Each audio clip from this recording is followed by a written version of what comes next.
download the training material and let me know once you're done with the download.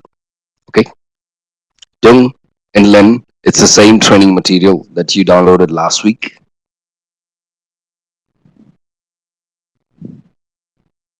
Download and please confirm if you are able to successfully download it.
Yeah, Dung. So we've got new participants in the class because of which we have to, start it again. It'll be a refresher for you guys. And yeah, so yeah, if you want, I mean, you can join on day day three. Join day three, Jung and Lin. If you want, you can stay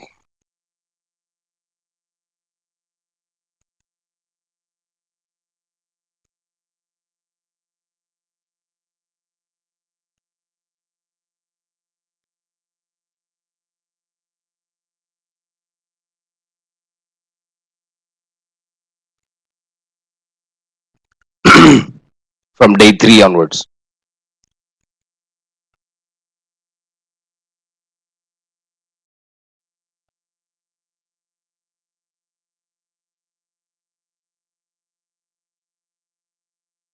Yep.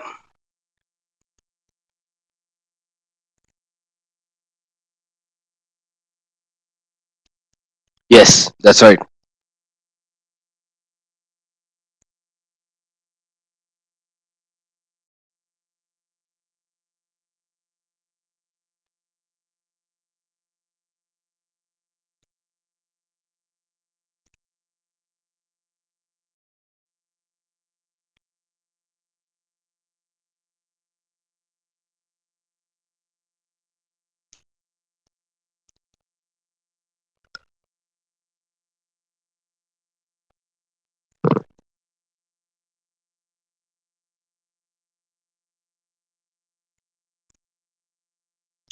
Lin, how about you, Lin?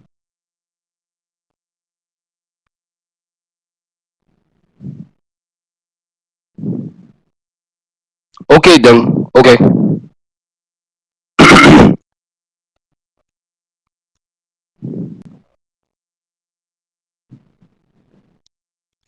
Okay. How about Lin and Kuan?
Okay. Okay, great.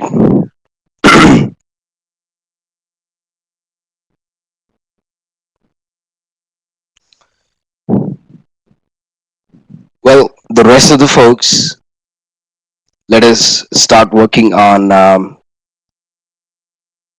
Yeah, we'll start with the course. So,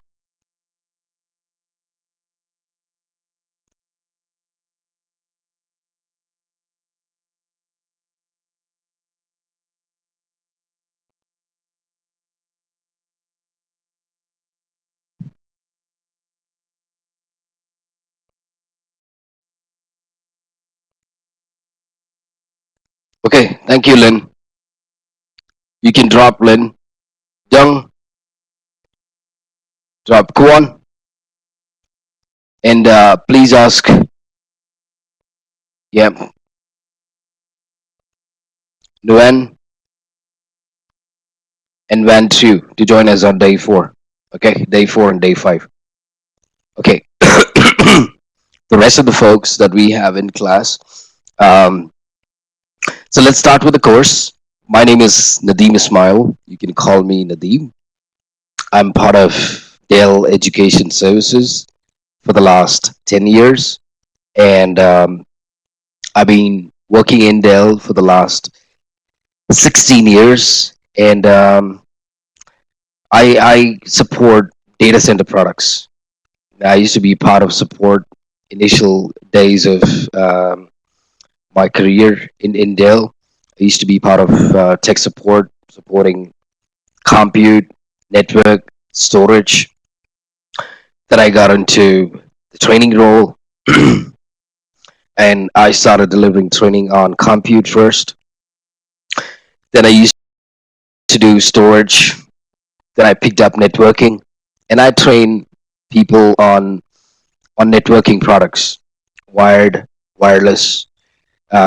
I train them on all these products, and currently, if you look at this course, storage networking course, well, this is a course which is specifically designed for people who are willing to know about Ethernet technology and storage technology, storage networking, basically fiber channel networking, and how it works.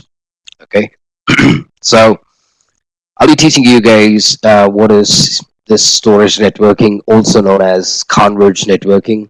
We'll learn about it. So that's about me. I'm based in Bangalore, okay, which is in India, and it's about 8:21 in the morning, okay, my time. So I know you guys are all based in Vietnam, correct? All of you are based in Vietnam.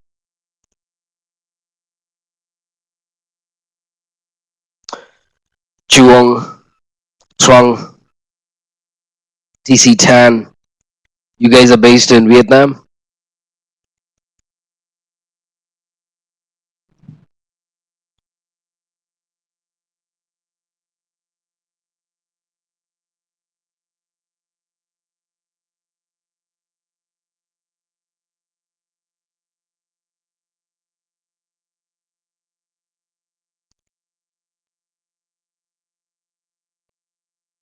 Hello.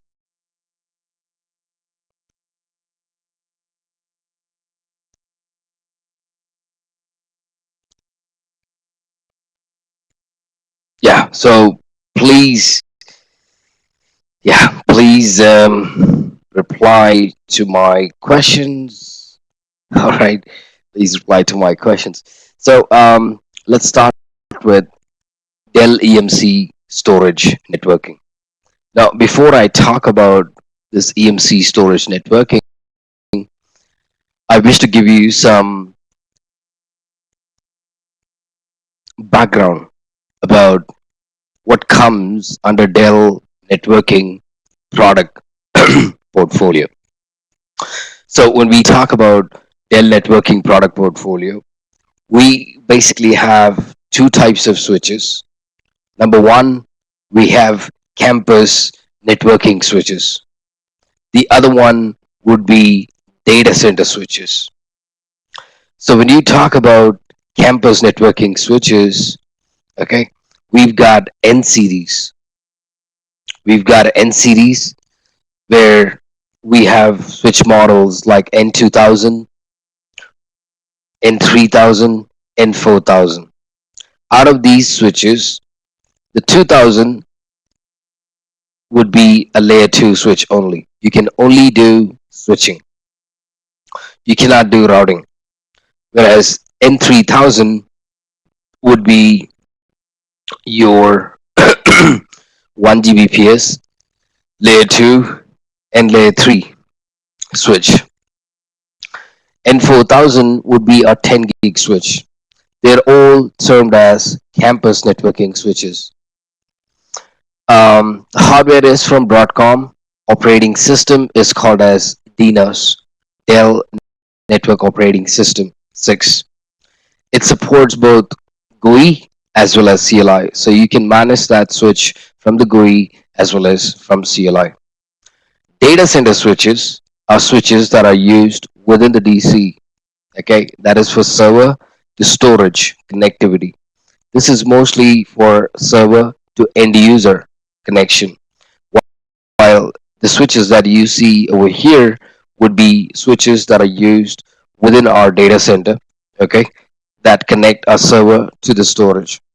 So server to storage connectivity, we use the S and the Z series switches, and all these switches are layer 2 and layer 3 capable. Number one, the hardware is from Forsten. There's a company named Forsten that was acquired by Dell somewhere in 2009 or 2010, and it has an operating system that we call as Dell Network Operating System 9, and the latest version would be Dell Network Operating System 10, DNOS 10. Now, having said that, okay, now what is yeah, what is a campus? I mean, within your campus network, I just wanted to let you know that your, for example,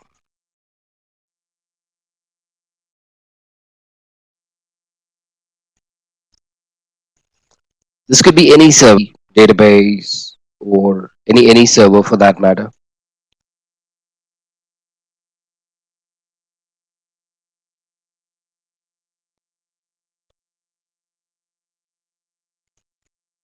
Just give me one moment, please.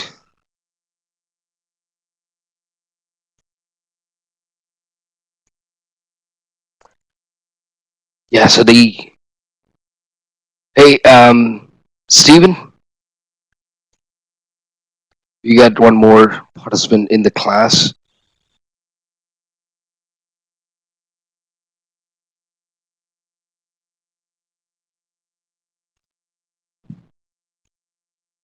Let me check if you're registered for the class, Stephen.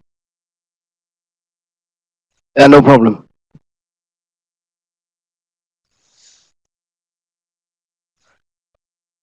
Stephen, you're not registered for this class, Stephen.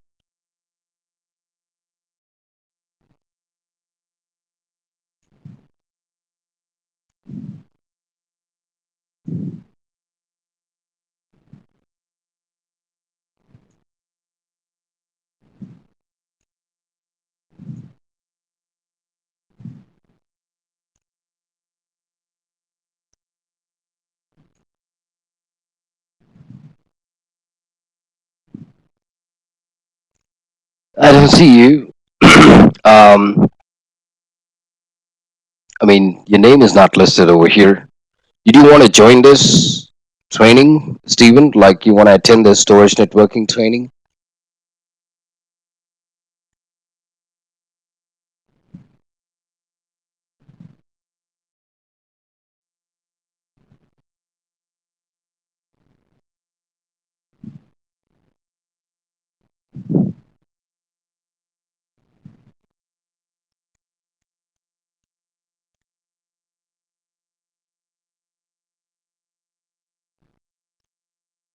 Oh, okay, no.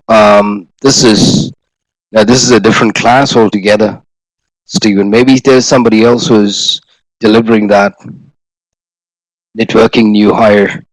Um, yeah,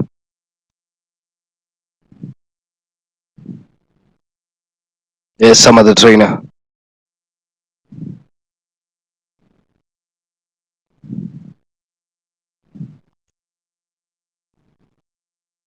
Okay.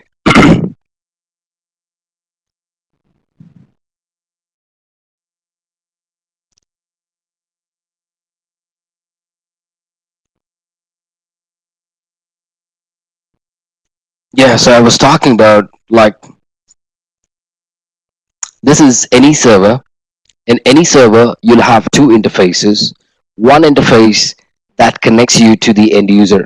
For example, let's say we've got an employee over here, Nguyen, who's got his laptop or desktop, and so is the system that he has, and he's got some data which he wants to upload. Let's say there's a file he wants to send it to that server.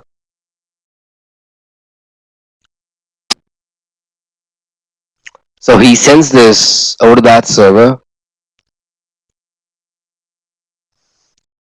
and the server, let's say, has a nice SCSI SAN.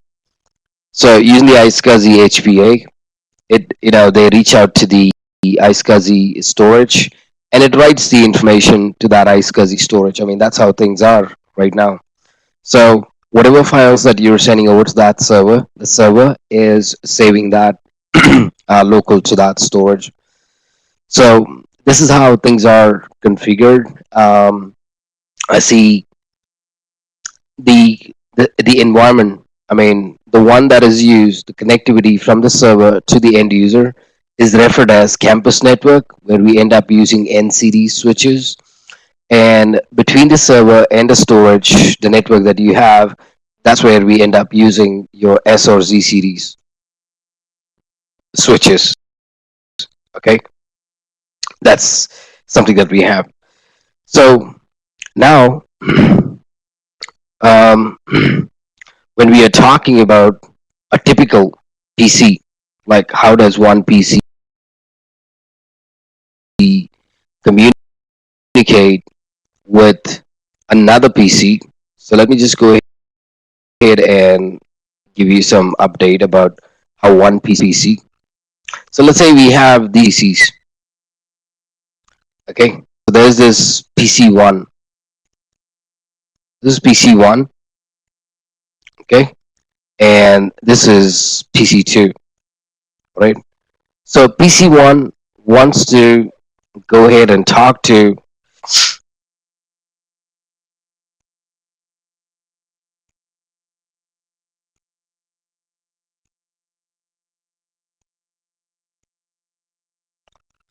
So PC1 wants to go ahead and send some file over to PC2. So one wants to go ahead and send something over to PC2. Some file. Let's say there is a PDF file. So what happens within PC1 is your PC1, which has got a MAC address. A MAC address is 48-bit, but for reference purpose, for this reference purpose, we are using, just a small address, which is 12-bit. Normally, your MAC address is 48-bit, but for demonstration purpose, I'm using something that is 12-bit. And it has an IP address also. You have a MAC address and you have an IP address. So this PC1 wants to go ahead and talk to PC2. Here is the MAC address, and here is the IP address of PC1 and PC2. So PC1 has, a file, like a PDF file, that it wants to share it with PC2. So what PC1 does is, in the application layer, if you look at it, let's say this file is of, some size, 10 MB or whatever file, right? First, it uses an application. So application is the interface through which it will access your network resource. An application could be any application. It could be, something like Zoom, Adobe, or you can think of Microsoft Teams. You can think of WhatsApp. You can think of any network application that allows you to talk to another device sitting on the network. So that's what the application is. Application is dealing with an interface. Now, followed by application, next is your presentation layer. What your presentation layer does is it converts, basically, it converts your PDF to a generic format.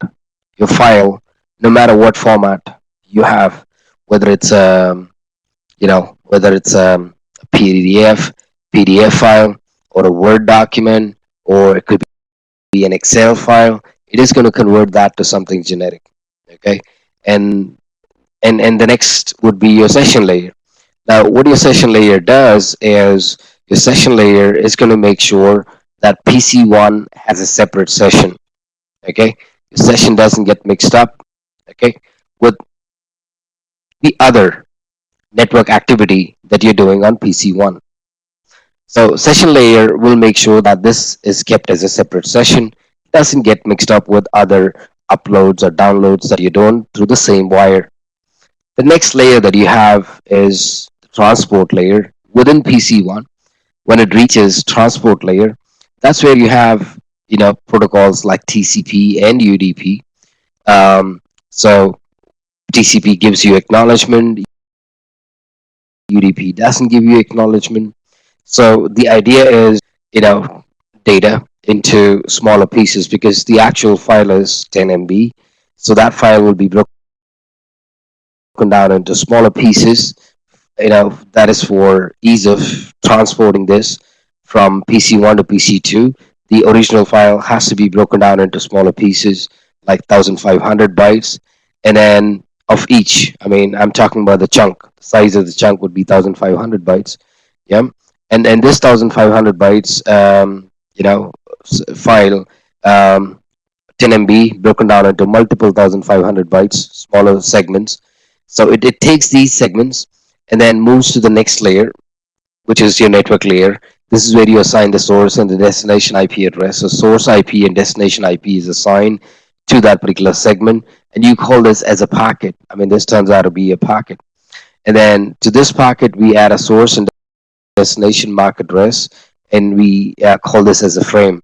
And this entire frame, if you look at it, this frame is converted into zeros and ones, and it basically moves as electrical pulse. Okay, it moves as electrical pulse, um, via network through that cable to some intermediate device. Let's say it goes to a switch, and all the zeros and ones, they get assembled as a frame again.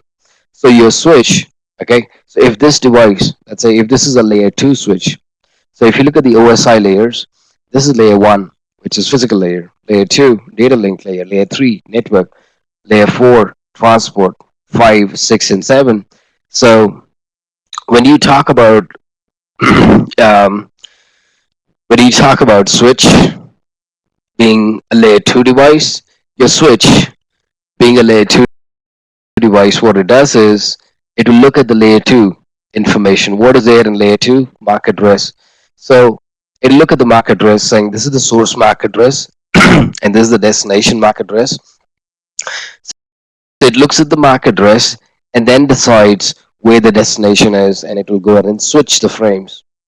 But if this device is a layer 3 device, layer 3, it'll look at layer 3 information, which is IP, source and destination IP, and this device will maintain a routing table. So for example, let's say if it's a switch, if it's a layer 2 device, layer 2 switch, then the layer 2 switch maintains what do you call as, it maintains a cam table, and it does switching. But if this is a layer 3 switch or something, it maintains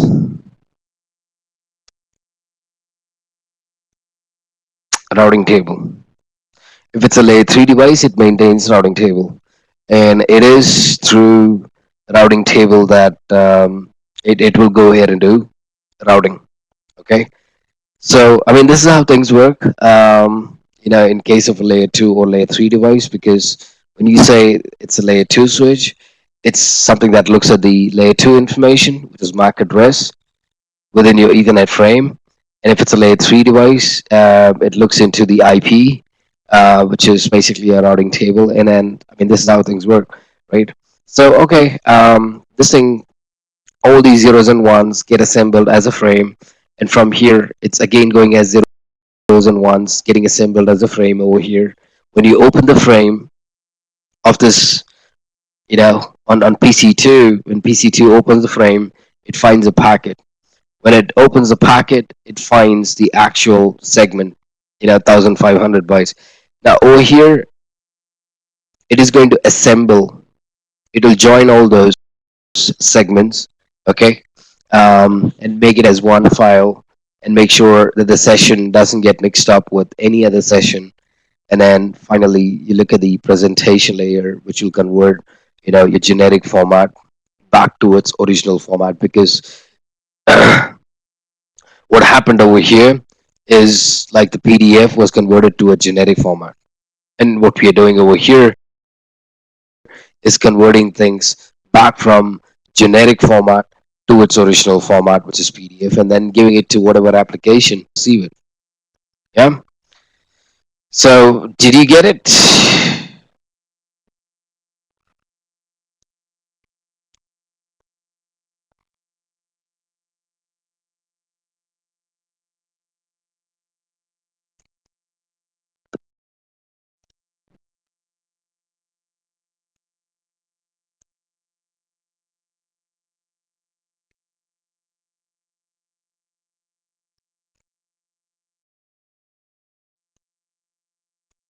Okay.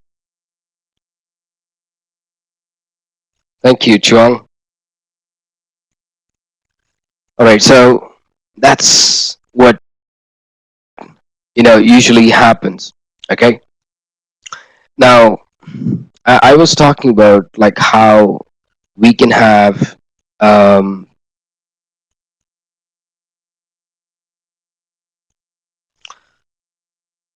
yeah, so storage networking. What are we doing with storage networking? Okay.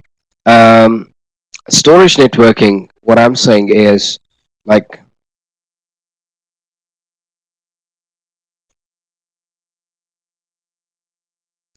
for you to understand storage networking, what you need to do is you need to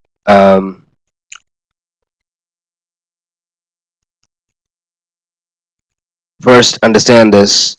Um, Let me open one more paintbrush so that I can explain you how things work. So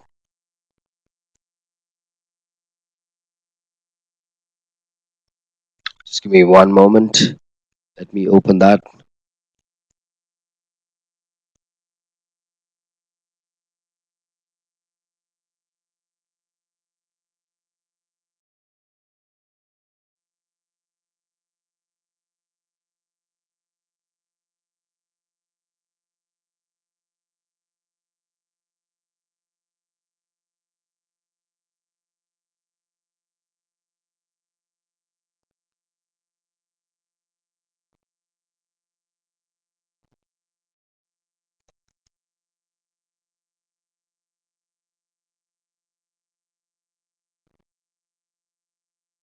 Okay, have a look at the the picture on the top.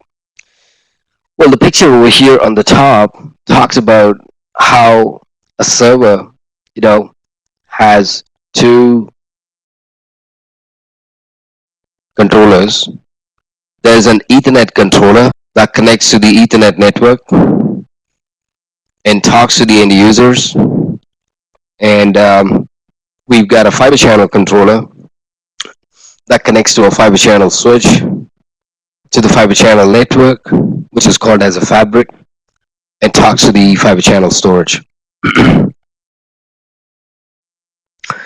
So, a traditional network, you will see that we have Ethernet controller and fiber channel controller. There are two controllers, okay? Ethernet and fiber channel. And what these controllers actually do is the Ethernet controller, like I said, it is meant to carry Ethernet traffic.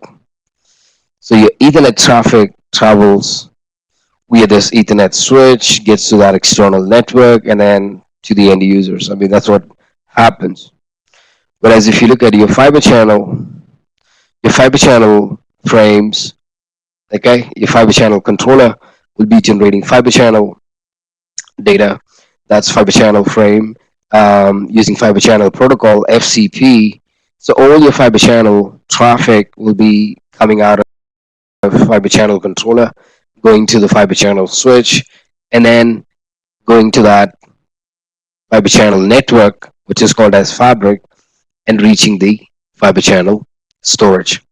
Um, so this is how the communication. I mean, this is how communication happens in a typical data center that has a server which has got two interfaces, one for Ethernet and one for fiber channel.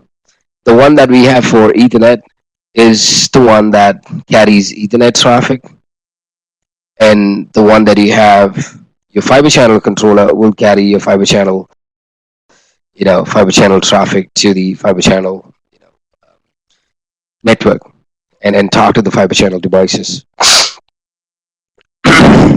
This is how things are. So this is what we have as traditional network. Now, converged network, converged network, which is a new approach, and that is what this course is all about. So this course deals with, what we are doing as part of converged network. We are trying to, use a single card. I mean, you can see instead of using two separate cards, we are using a single card. There's only one card. There's one card. There's one card which has two controllers in it, Ethernet and fiber. One card with two controllers. There's one cable, only one cable.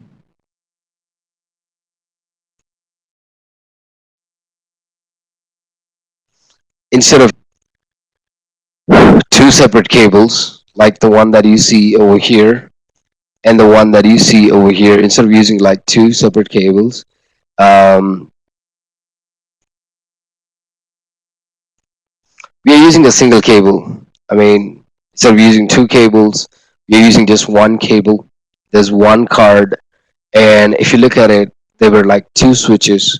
There was an Ethernet switch doing the job of an Ethernet. There was this fiber channel switch, and it was doing, what a fiber channel switch should be doing, right? So we had like two separate switches also. Now, instead of using two separate switches, we are just going ahead and using a single switch, one single switch that we are using. And this switch is capable of acting as both fiber. It can do the job of a fiber channel switch. It can do the job of an Ethernet switch as well. Okay, it can do the job of fiber as well as Ethernet. So, what is the benefit of we using converged versus traditional network? Talk about converged network. I see there is less, I mean, we are using less number of cards, cables, and switches compared to traditional network where it had a dedicated card, cable, and dedicated set of switches. We are not doing that anymore. We are having a common card, cable, and just a common switch being used. All right. So that's something that we are using. Like we've got a common card, cable, and a switch. Okay, being used, a single switch being used for both. So over here, see, okay, the Ethernet controller that you have will generate Ethernet traffic. It can go through the switch. This is an Ethernet port. Anything marked in blue, it's all Ethernet. So it can carry Ethernet traffic till this point. And from here, what I can do is, okay, this switch will help us send the Ethernet to the Ethernet network. Whereas if you look at fiber channel, fiber channel, your fiber channel controller when you talk about fiber channel, your fiber channel controller one generates fiber channel frames, fiber channel traffic, and your fiber channel frames use fiber channel protocol. So your fiber channel protocols cannot go and talk to an Ethernet port, because the Ethernet port over here will understand Ethernet protocols only, like TCP, UDP. This Ethernet port will not be able to accept fiber channel protocol. So, in order to make sure that we make this switch, we make this switch, yeah, in order to make sure that we make this switch understand that your Ethernet, okay, that you can send your fiber channel frames over Ethernet.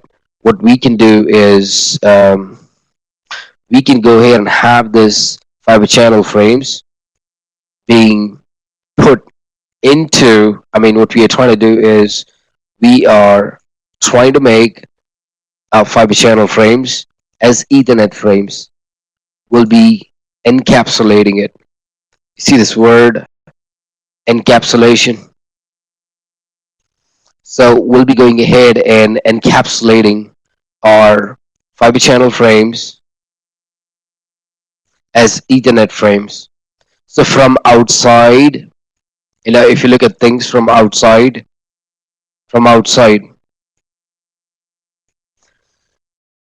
this looks like a standard Ethernet frame from outside. And now it can travel and go to this FCOE switch.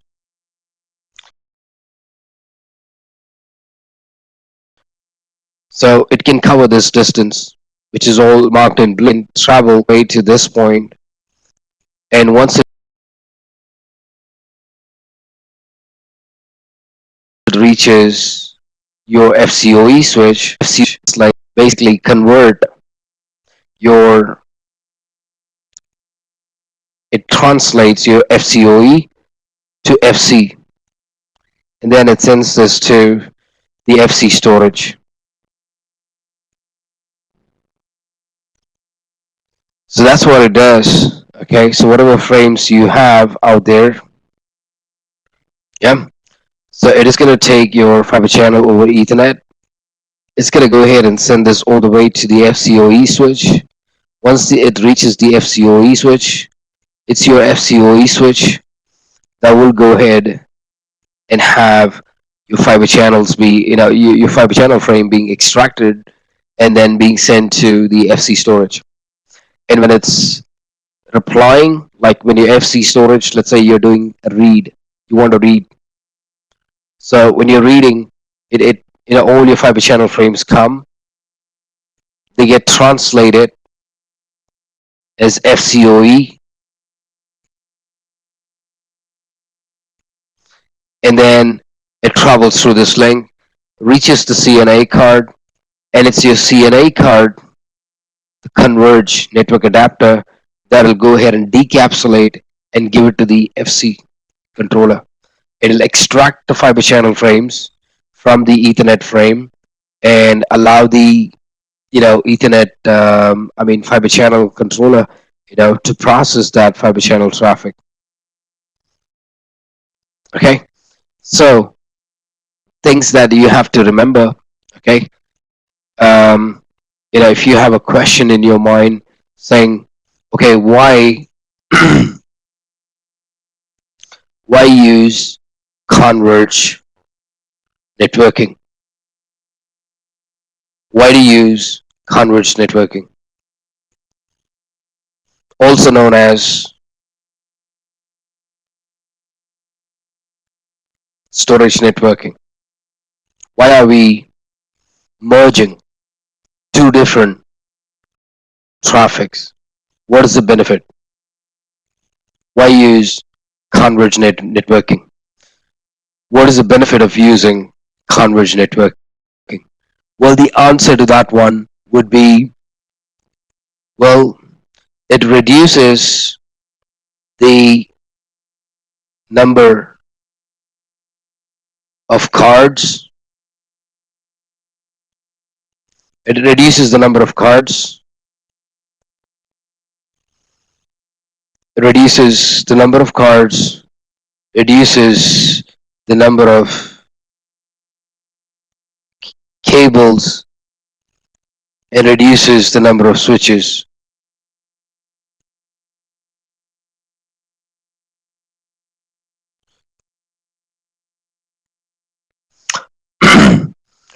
So you are using less switches, less cables, less cards, and in short,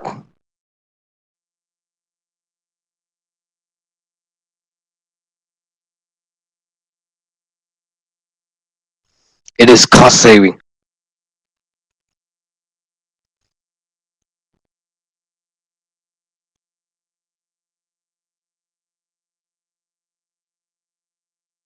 Do you guys understand? All of you?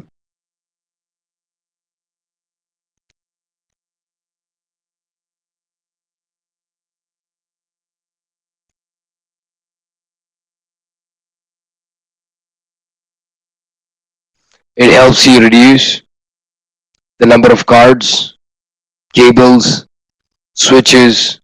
In short, it helps us to save a lot of money. Guys, do you understand this? Yes or no?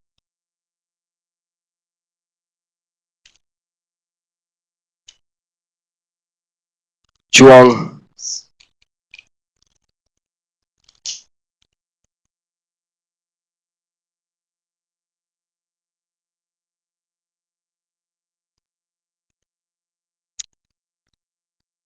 Hi, Sang.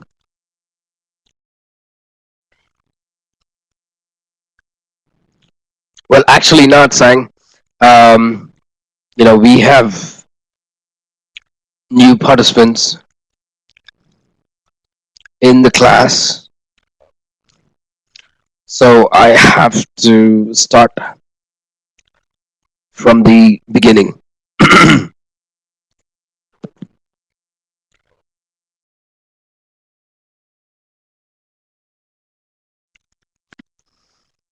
Okay, so you have gone through this.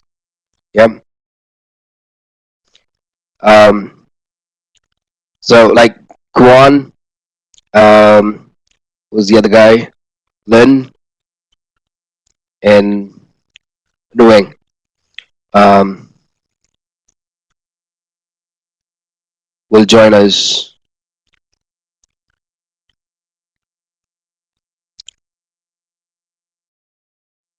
from Thursday because they have already covered this.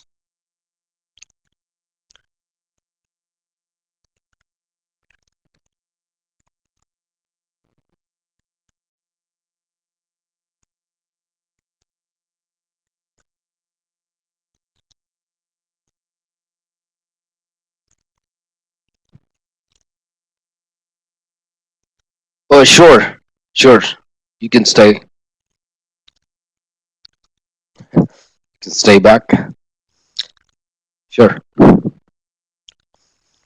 Okay, so I was asking this. Um, you know, yeah. So all of you understand as to what converged networking is. This is what we are trying to achieve because when you look at um, converged networking, see, have a look at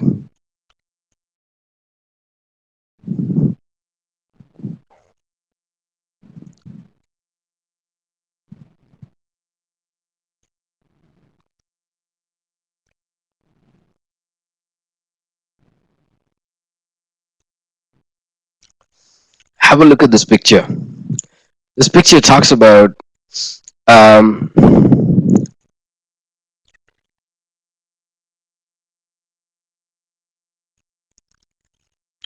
I mean, it shows you the server, and this server has a few cards in it, Like this is an example of any server. A server will have multiple cards. It will have multiple cards. One for, Ethernet traffic.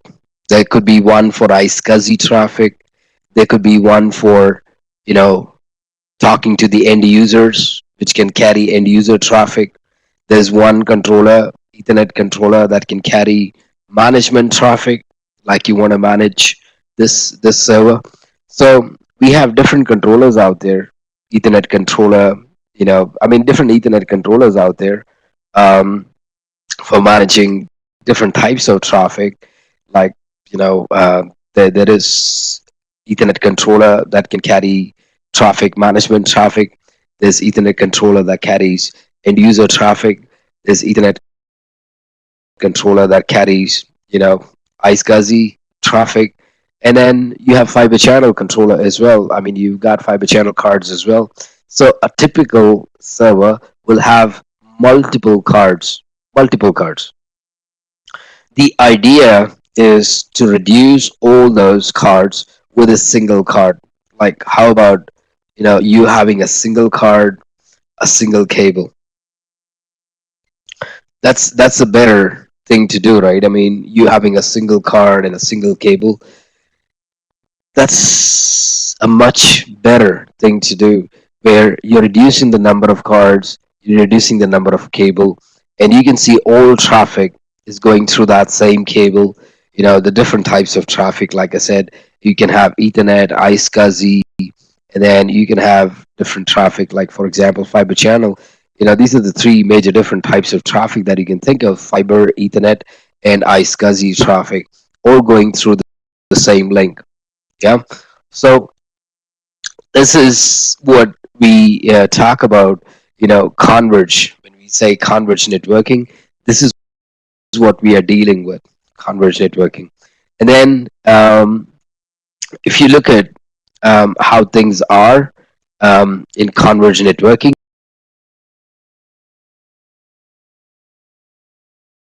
I told you that whatever, these two switches, I mean, it's such and switches. Ethernet switch doing the job of what an Ethernet switch is supposed to do. A fiber channel switch is something that should be doing fiber channel thing. But look at this switch over here. I mean, it's a common switch. I mean, it's a switch that can do both. Like, it can do Ethernet as well as it can do fiber channel, right? It's a single both Ethernet and fiber channel. It can handle traffic both Ethernet and fiber. I mean, that's what that FCOE switch is all about. Yeah.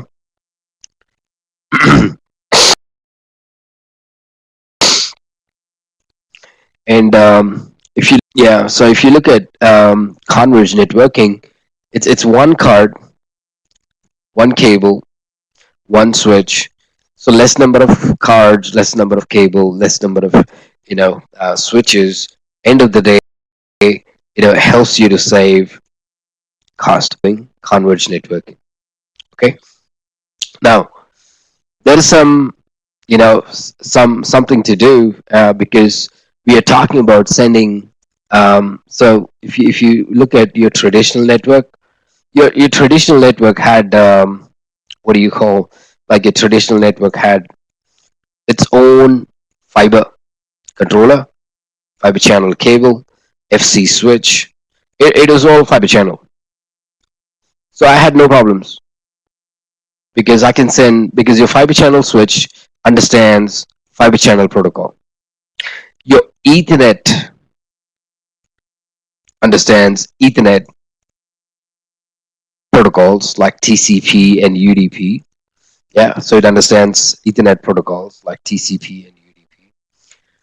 So this is what your Ethernet controller is. Like, I mean, your Ethernet traffic will go to the Ethernet switch, and from the Ethernet switch, it goes to that, to that end user network.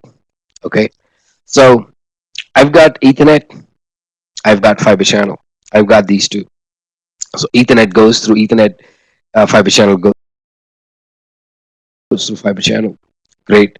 But since we are talking these two traffic types, what I see is your Ethernet. Okay, okay. This is all. cable Ethernet, right? So it can go smoothly, no problem with Ethernet traffic. But what about your fiber?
doing the translation, switch, which is doing the translation. This is the one that does translation. It is translating FCOE to FC, and it is doing it vice versa as well.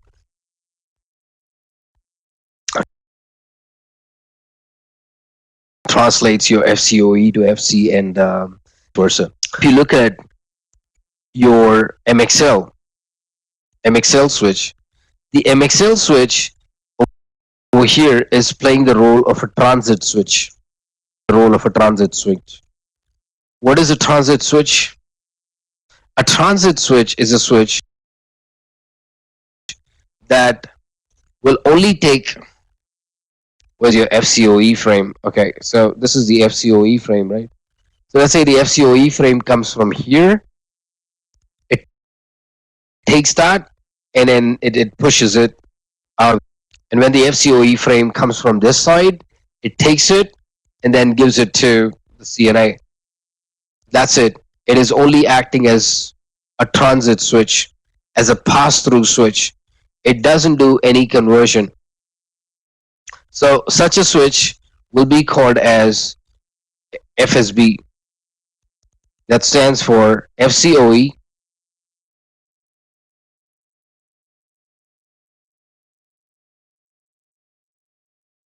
FSB.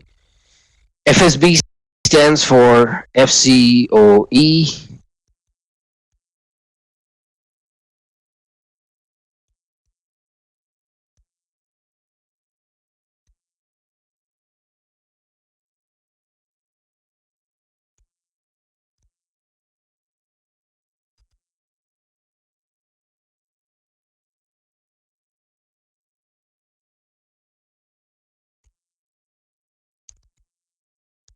bridge.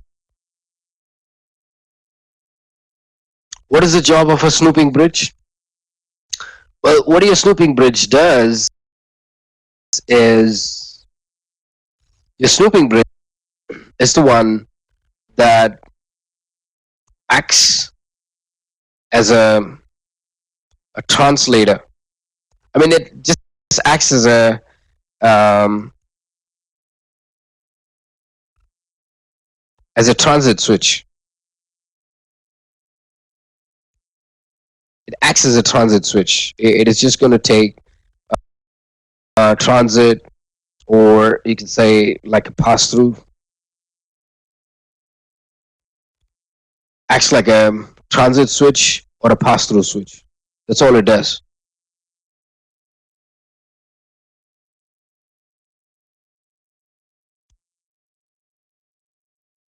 It doesn't do any conversion. It is only going to act as a transit or a pass through switch. Okay, so this is one of the other topologies that you will see in your customer environment, where your CNA card is connected to MXL and your MXL is connected to S4148U, and the brocade switch will do. So this is doing the role of fabric services. This is doing the role of a translator. This is just acting as a transit switch. And here is your CNA. Okay, so this is one more type of topology that you can see in a customer, environment. Okay, third type of topology, where you have a CNA card. I mean, you've got a CNA, and this CNA has a FC and an Ethernet controller, and it generates basically FCOE frame, and the FCOE frame connects, comes to this is the one that gets to the MXL switch, acting as a pass-through switch, as a transit switch. But if you look at S4148U, it's acting in full fabric mode. Unlike previously, it was acting as a fiber channel forwarder. So what is a full fabric mode? So whenever you see full fabric mode, if you come across a switch that says, full fabric mode, yeah. So what is a full fabric mode? A full fabric mode switch is a switch that basically has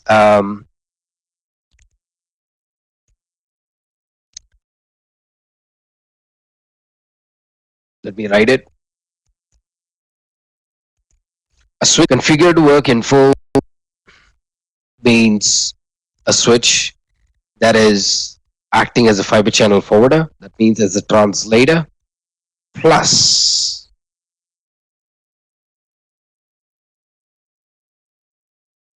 it does fabric services as well.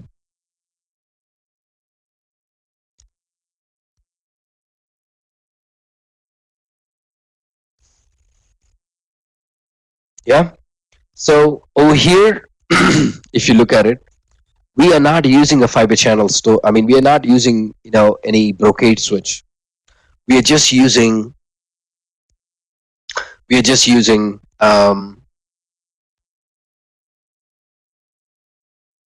your fiber channel storage, connecting directly to this switch, acting in full fabric mode, and this switch can do both, act as a fiber channel forwarder, plus it can do fabric services. Okay, connecting to this MXL switch, acting as a pass through, and then talking to the CNA card. In the last example, you see your CNA card connects to MXL. It is connecting to MXL, and your storage. I'm not using 40U switch. It's my fiber channel storage and my CNA card with MXL connected. So FC storage connected directly. MXL is configured in full fabric mode of a translator. It can convert your FCOE to FC. Plus, it can do fabric services. So this is one more type of topology. So you will end up having four different type of topologies. Either a customer might, the customer might have a topology something like this, or might have something like this, or this. Yeah. So out of these four, they could be, you know, yeah, it could be using one of these topologies. Simple. Hope you got it.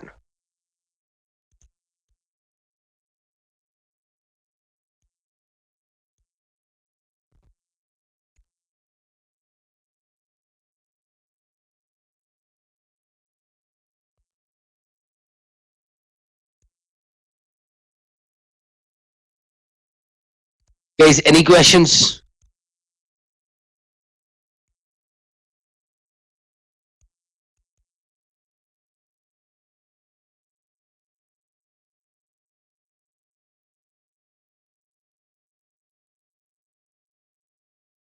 Okay, you have any questions, please ask. If you have any questions, okay?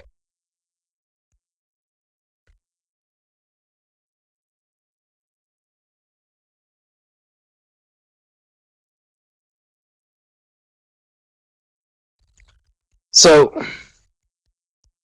let's look at your lab environment.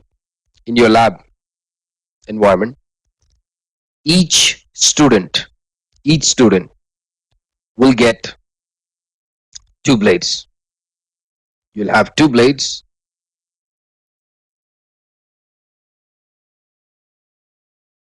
For example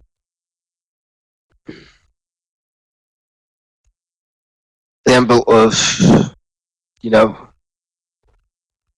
okay, student system, okay? So a student will have access to two blades, a blade with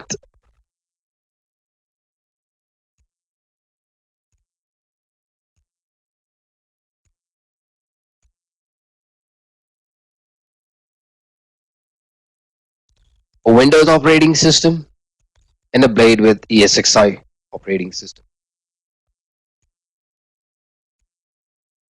Each blade has a CNA.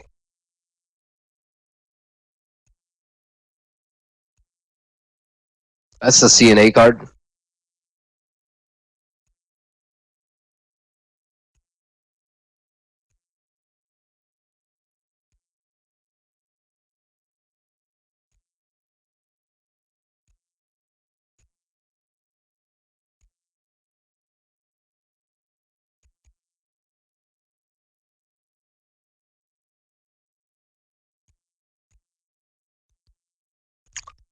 So they will connect to an MXL switch. Each student will have an MXL switch, have access to MXL switch. Each student will also have S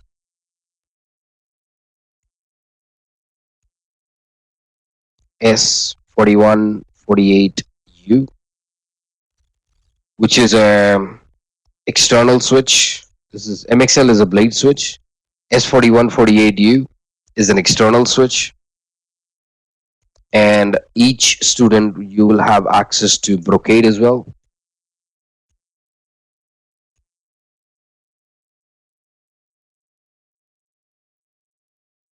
A brocade switch, it's a fiber channel switch.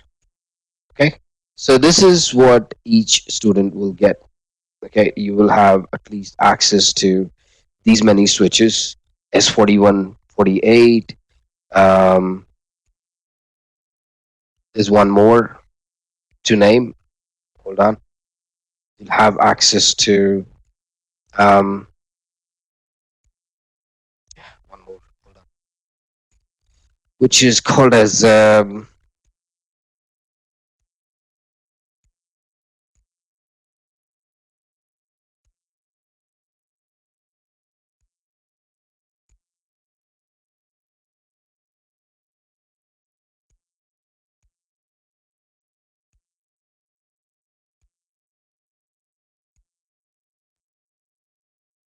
just give me one moment, please.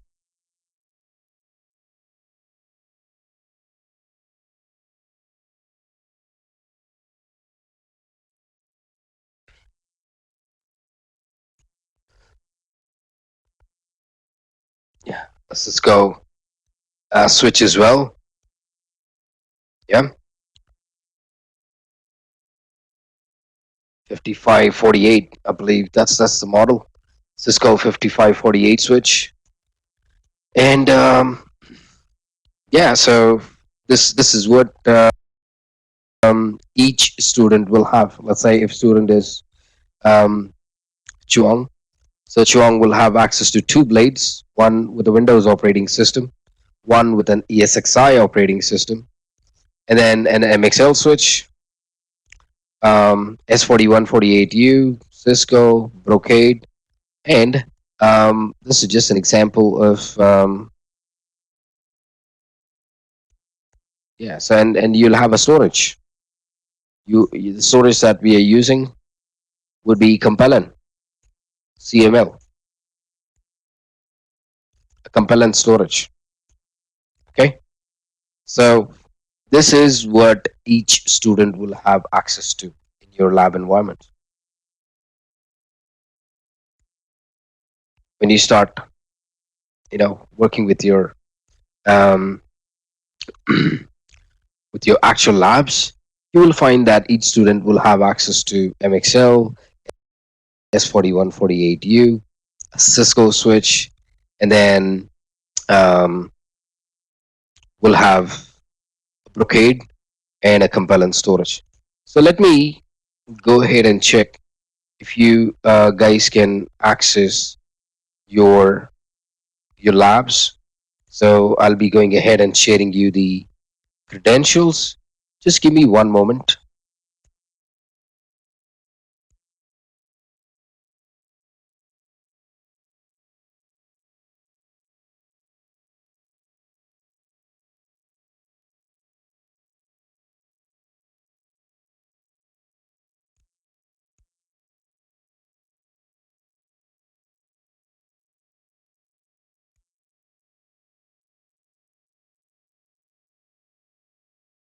Okay, this is what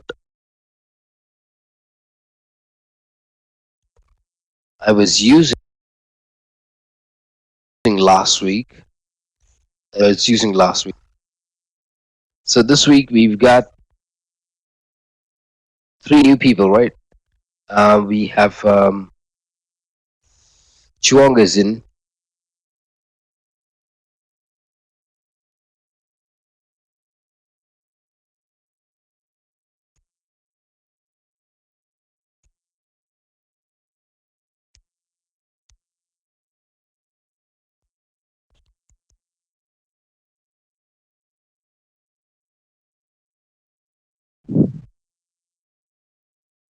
Okay, let me make some reservation for. Uh,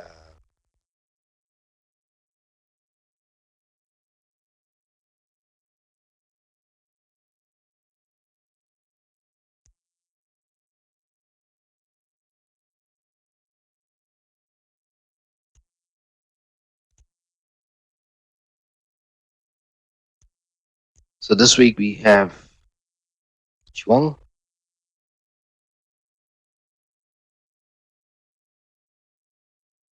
then we have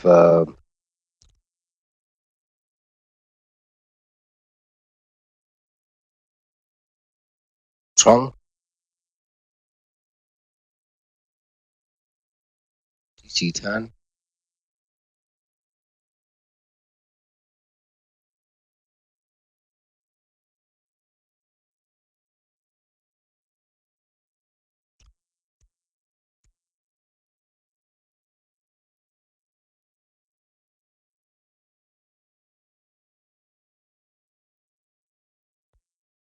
and the remaining four.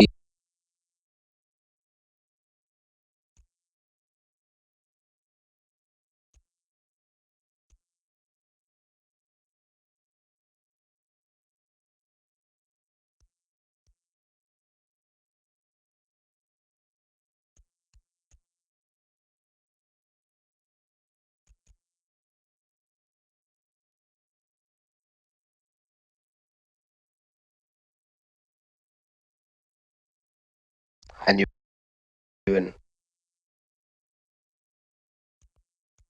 stations,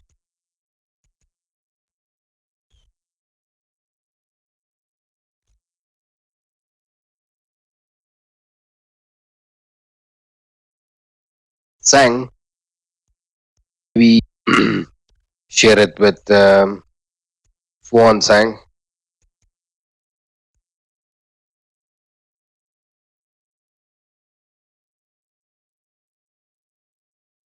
and then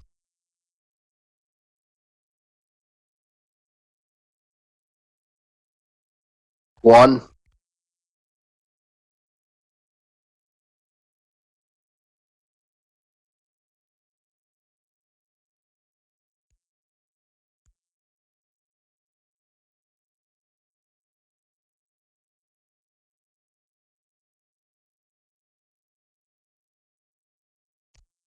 okay, so this is what I have right now. So I've got new students coming in. Let me check. Stung is there. Juan Chuang is there.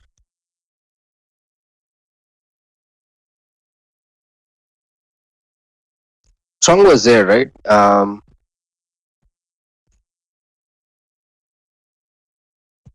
Okay, so you got Chuang, Trong, and Tan. Three new. And well,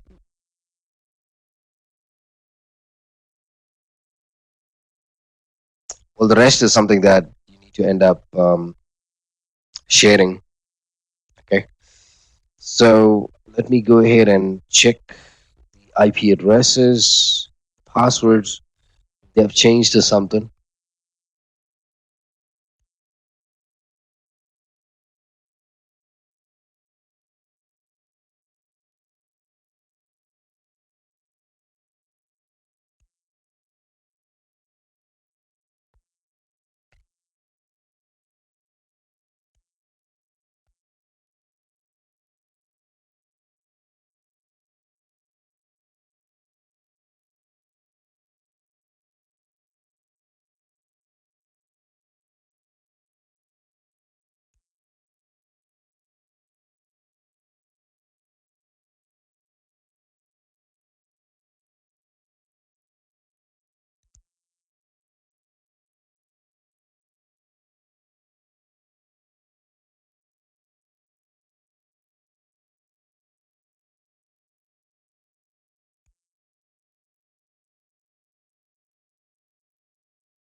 Okay.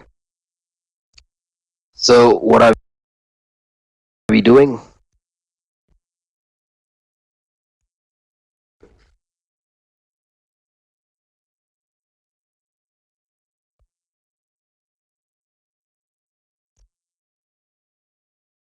Step one,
okay.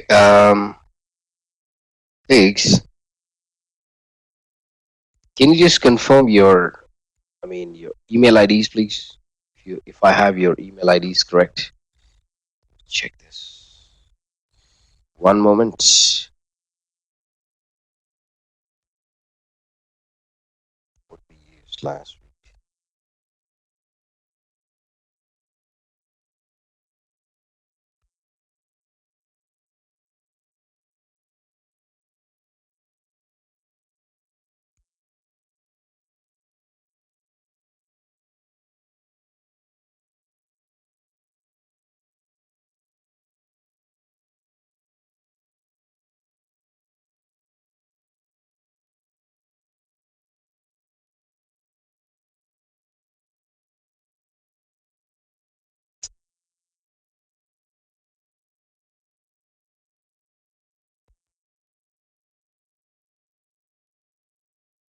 Okay.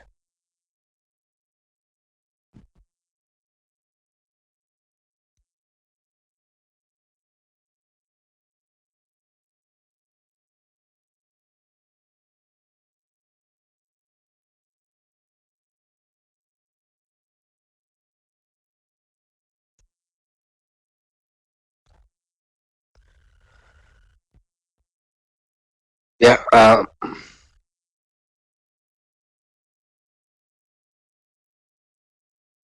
Yeah. That's right. Sang, you'll be sharing your system with Fuang. Okay. In case if Fuang joins, you and Fuang will work together. Okay.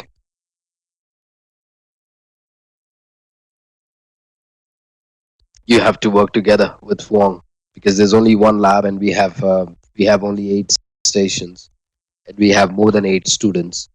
Um, Kuan and Lin should work together. Nguyen plus Van should work together. And okay, we have. Can I have your email ID, Chuang? What's your email ID, Chuang? Get up from here.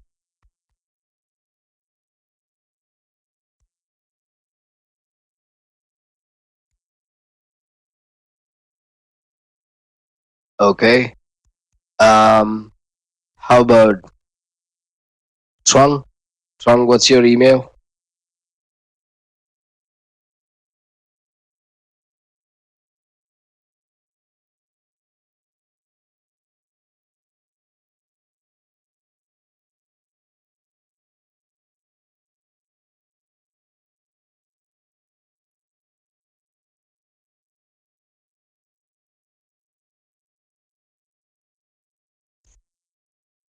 And who else we have? Um,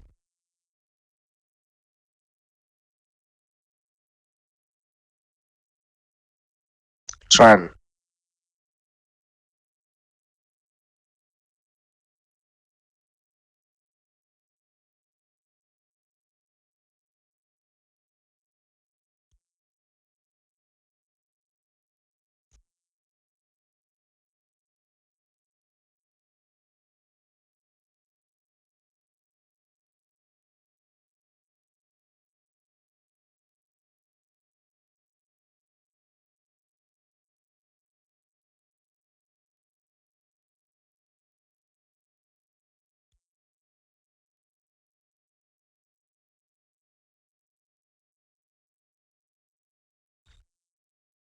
I should have had like 11 email IDs.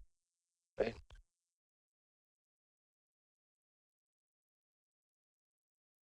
1, 2, 3, 4, 5, 6, 7, 8, 9, and 10.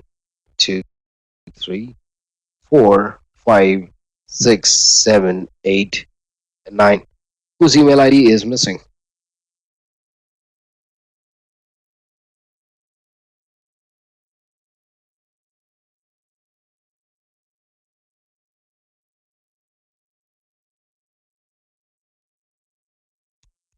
Okay, so number one, I'll tell you step by step what you need to do. Okay. Um,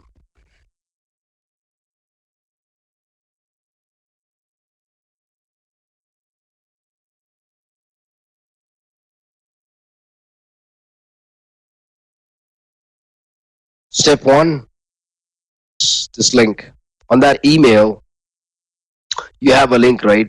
edu dot vpn dot us dot dell dot com. What's his email, Sang? PP Trong, I have already added Trong's email ID. I think I did, right?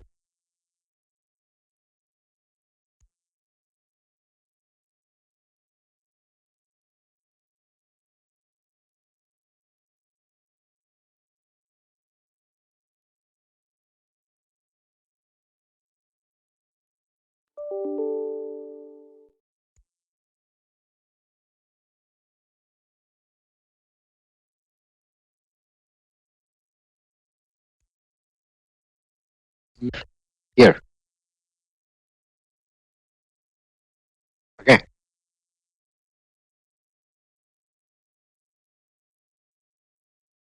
Okay. Step one. Sang, can you just help these guys to get to that lab? You are aware of it. What needs to be done?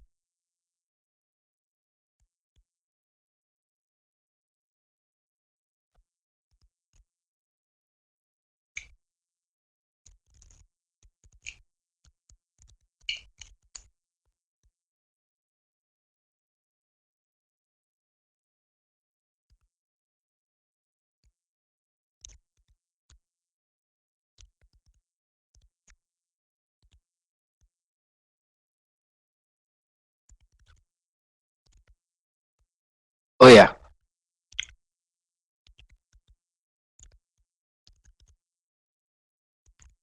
Yeah, Trong, that's his name, right? I mean, Trong and yeah.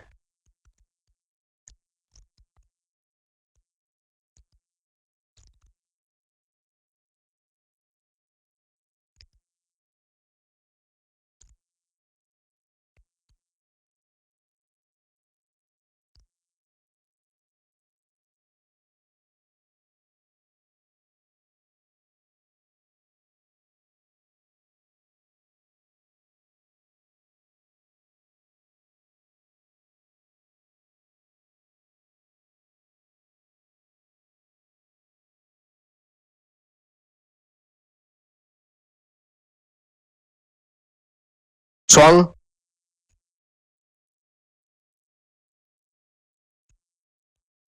and Tran. You use your respective username and password. So I'll be using this. Okay. I'll be using some free station.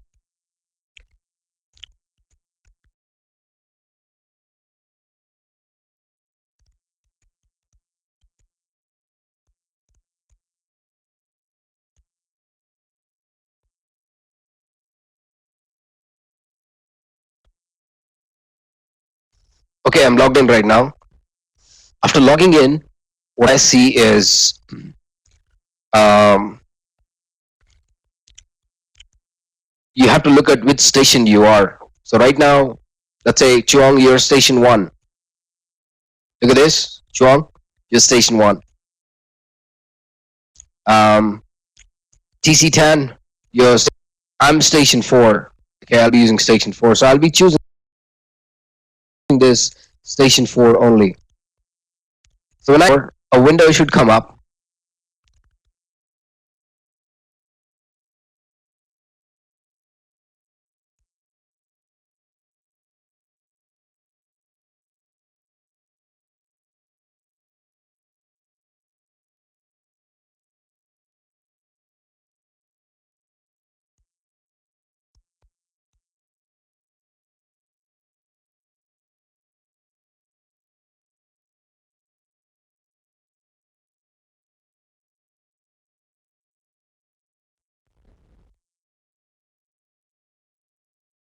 And just wait. Let me know if you guys are here.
Hello.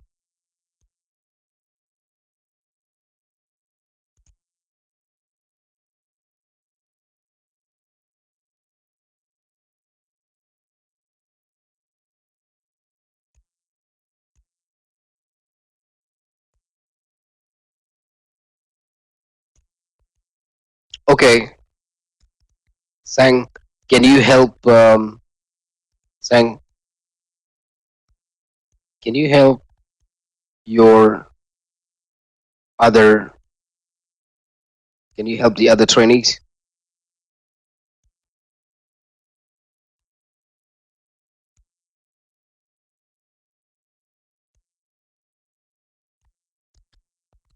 to get to this page?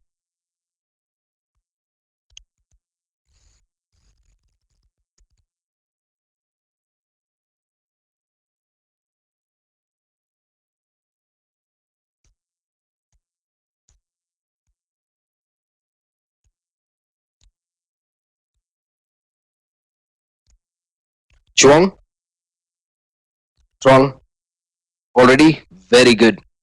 What about okay? What about TC10?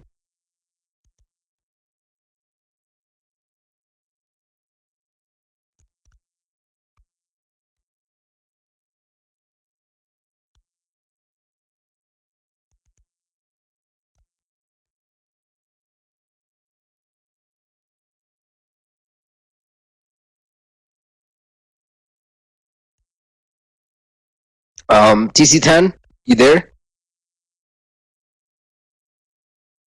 Sang, can you help TC10 to get to that page?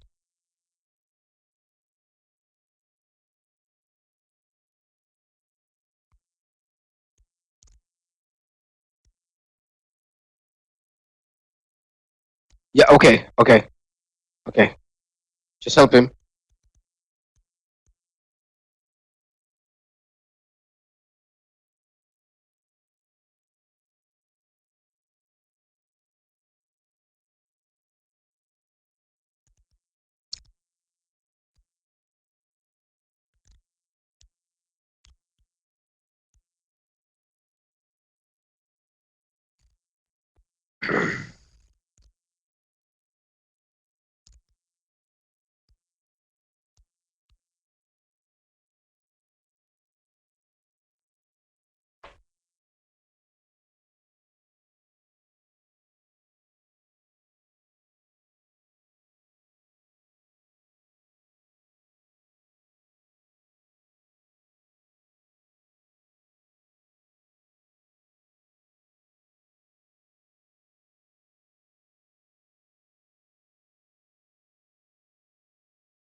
Okay, so once you're here, what we do next is double click on iDRAC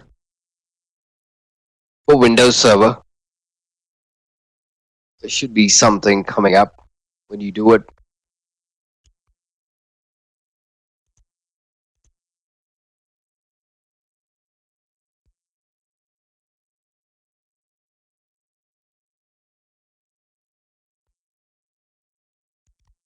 iDRAC for Windows Server.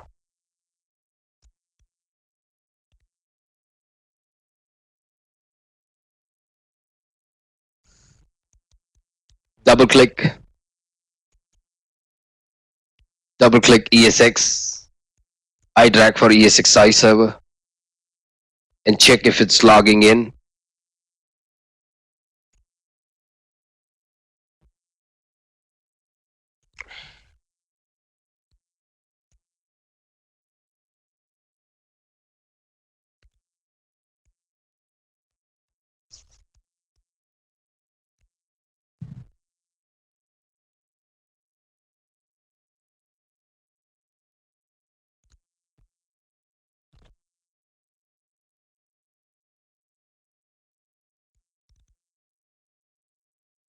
Yeah. Double click Windows.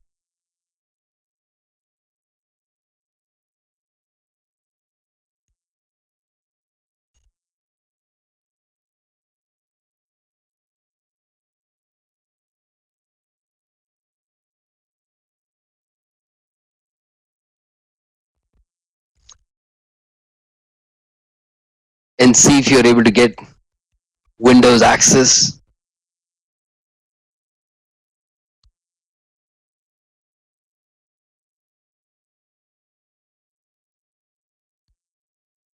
Double click ESXi server and see if ESXi is responding.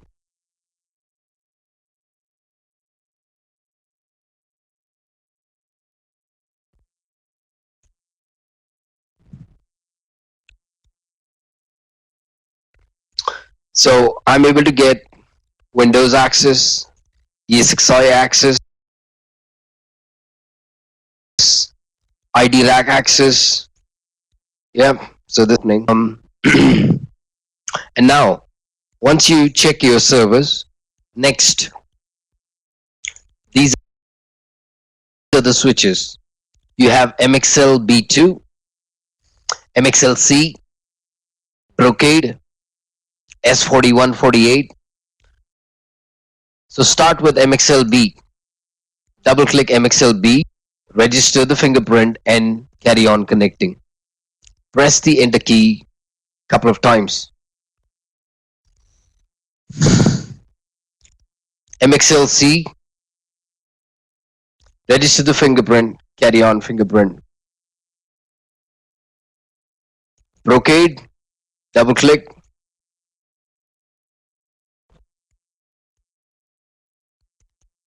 S4148U,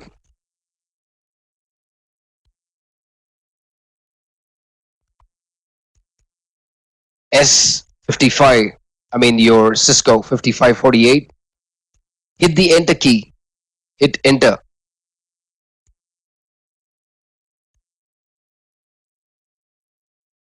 After you double click on switches, hit the enter key twice.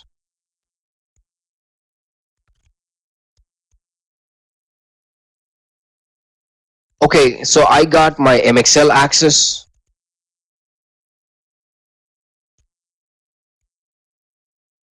Both MXLs working. Brocade responding. S4148U responding. 5548 responding. Okay, so what about username and password? There is IP spreadsheet.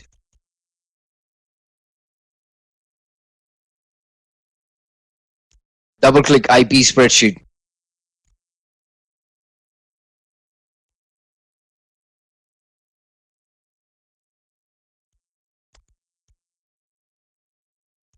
Username and password, IP spreadsheet, username, password, username, password. Okay, for IP spreadsheet.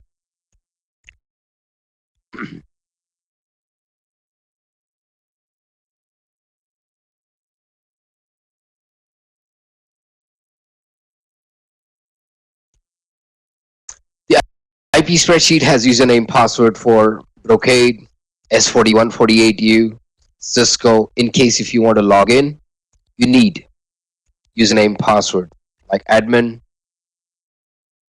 Hold on.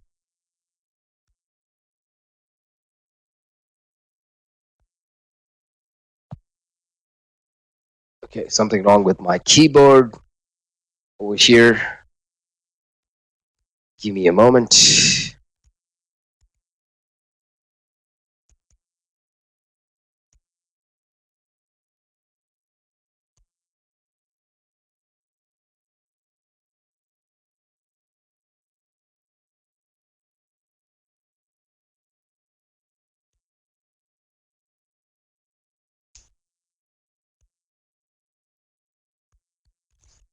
Hmm. Password is password.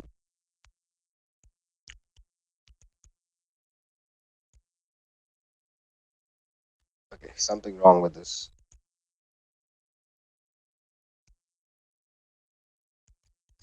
Yeah, something wrong with my keyboard. I'll look into it. But it should allow me to access all these switches. Sang, did you get access to your switches?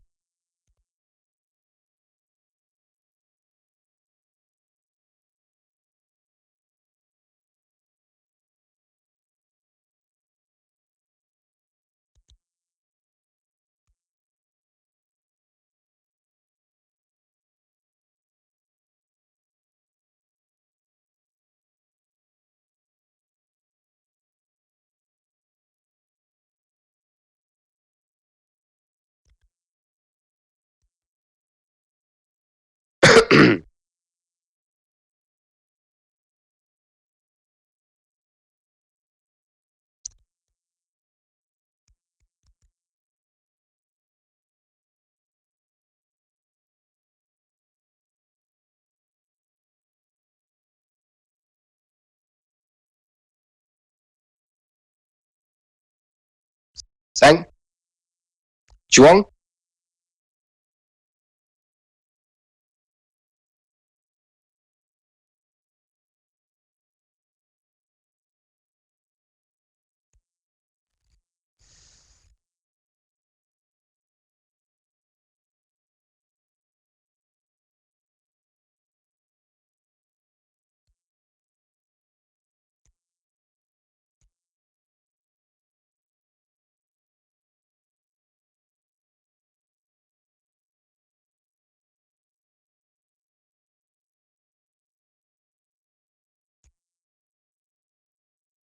Okay, can you check with your other trainees? Sang, what about Trung?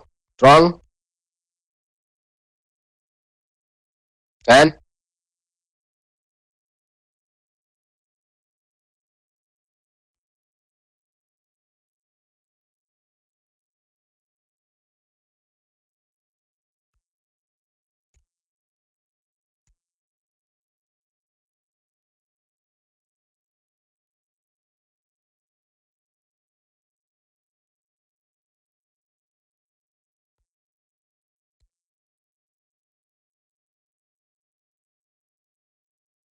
something wrong with my keyboard.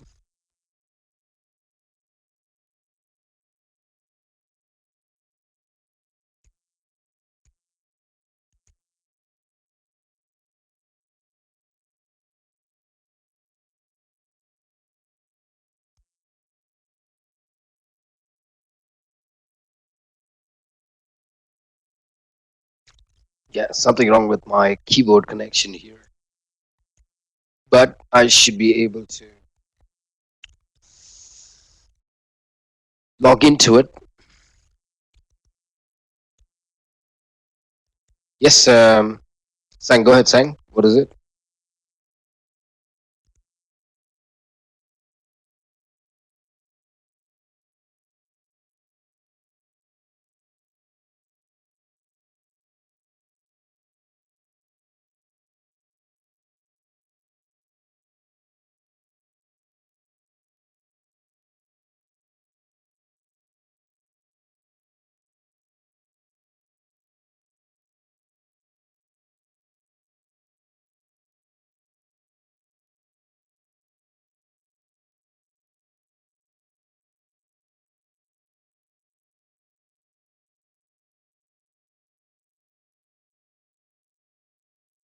Okay, okay, no problem. So it's lunchtime in Vietnam. I'll give you guys 1 hour lunch break.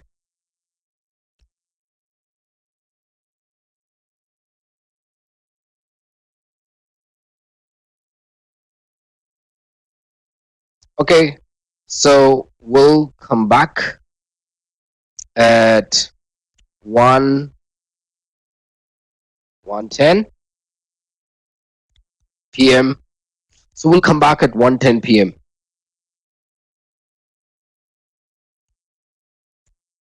and continue. Okay,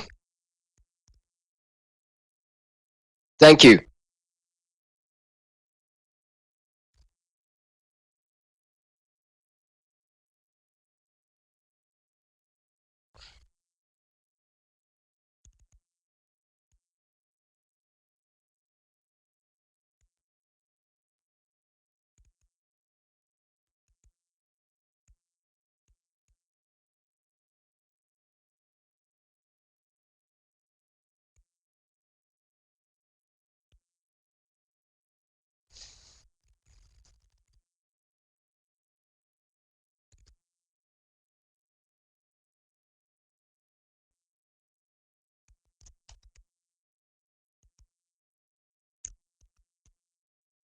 Let me share my screen, okay?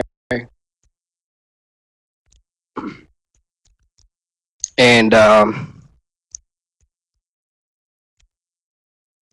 let's continue our discussion. So, like I said, the first thing that we will do is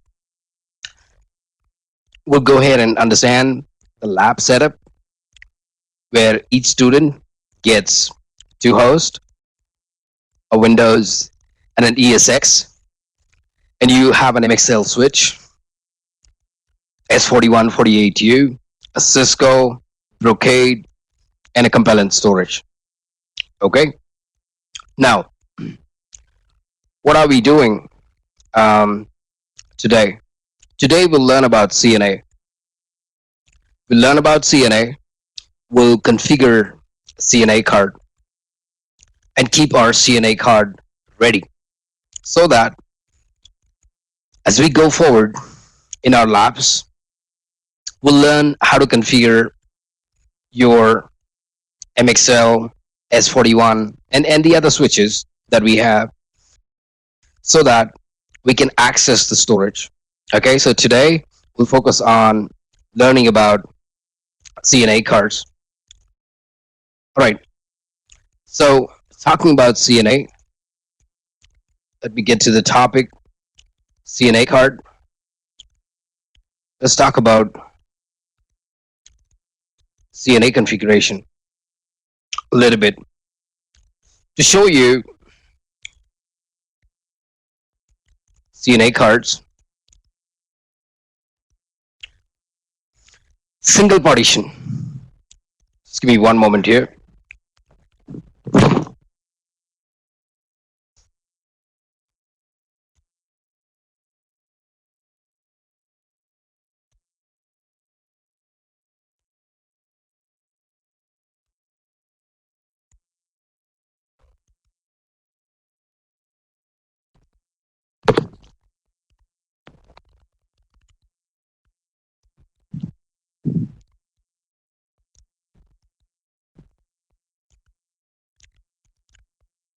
Okay, so CNA card, single partition. So when you say single partition, basically it's your card which is just playing